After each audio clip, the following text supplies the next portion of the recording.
for today's video mga idol. Naman nila building ang guano para sandayan sa trusses. Nag full weld na sila. Ayan. Kabuk welder kita bangan.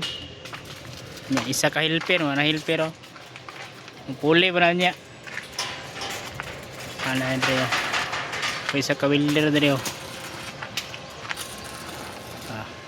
Ay. Na helper nila tigtunol.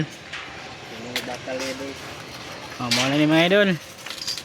Sana lang mga idol. Thank you for watching. God bless.